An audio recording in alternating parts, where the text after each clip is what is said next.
গাইবান্ধা জেলা truck ট্রাঙ্গলরি covered van শ্রমিক পরিষদ পলাশবাড়ি B34-এর বিরুদ্ধে অনিয়ম অব্যবস্থাপনা ও বেআইনিভাবে দেওয়া নতুন কমিটি বাতিলের দাবিতে এবং পূর্ব কমিটি বহালের দাবিতে সংবাদ সম্মেলন অনুষ্ঠিত হয়েছে। প্রিয় সাংবাদিক ভাইয়েরা, আসসালামু আলাইকুম।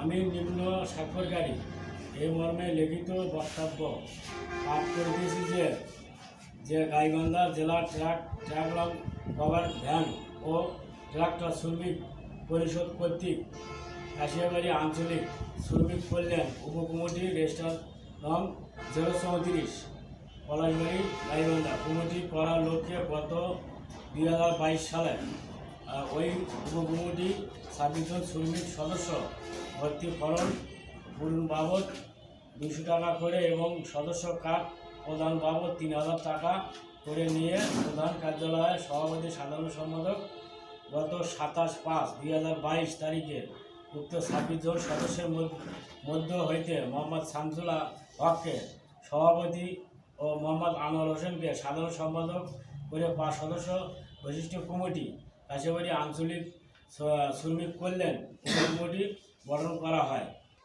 7 জুলাই সোমবার দুপুর 12টায় বাংলাদেশ প্রেস ক্লাব পলাশবাড়ি কার্যালয়ে সংবাদ সম্মেলনে লিখিত বক্তব্য পাঠ করেন পলাশবাড়ি থানাধীন কাশিয়াবাড়ি আঞ্চলিক শ্রমিক কল্যাণ উপকমিটির সাবেক সাধারণ সম্পাদক আনোয়ার হোসেন।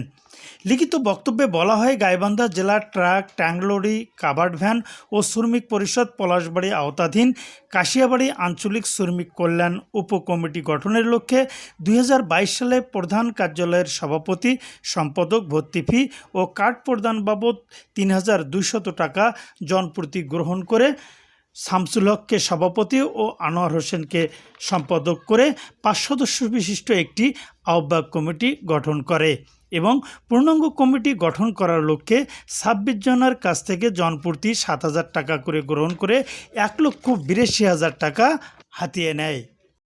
কমিটির কার্যক্রম চলমান থাকা অবস্থায় কাশিয়াবাড়ি আঞ্চলিক শ্রমিক কল্যাণ উপকমিটিকে না জানিয়ে গত 14/6/2025 তারিখে মোটা অঙ্কের টাকার বিনিময়ে সংবাদ সম্মেলনের মাধ্যমে বৈধ কমিটিকে বিলুপ্ত করে প্রধান কার্যালয় কর্তৃক 81 জন অশ্রমিকদের সাথে নিয়ে গত 30/6/2025 তারিখে একটি নতুন আহ্বায়ক কমিটি গঠন করে, যা সংগঠনের গঠনতন্ত্র বিরোধী এবং বেআইনি হিসেবে সংবাদ সম্মেলনে উল্লেখ করা হয়েছে।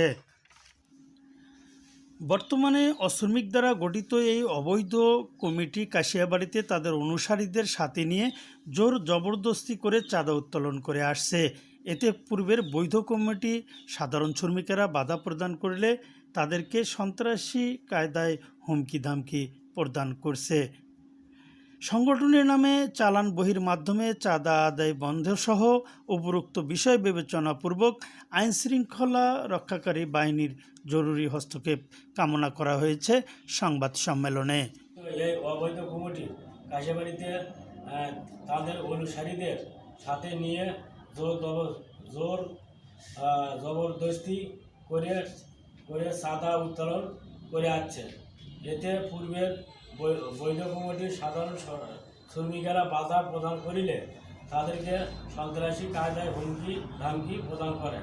এমন অবস্থায় উপযুক্ত বিষয় বিবেচনাপূর্বক আইন শৃঙ্খলা রক্ষাকারী বাহিনীর জরুরি হস্তক্ষেপ কামনা করছি।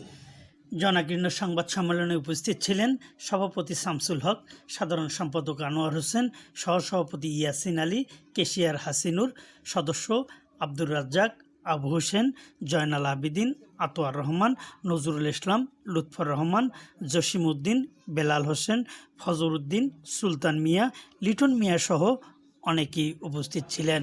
মোহাম্মদ নুর আলম সরকার, প্রবাসী বাংলা।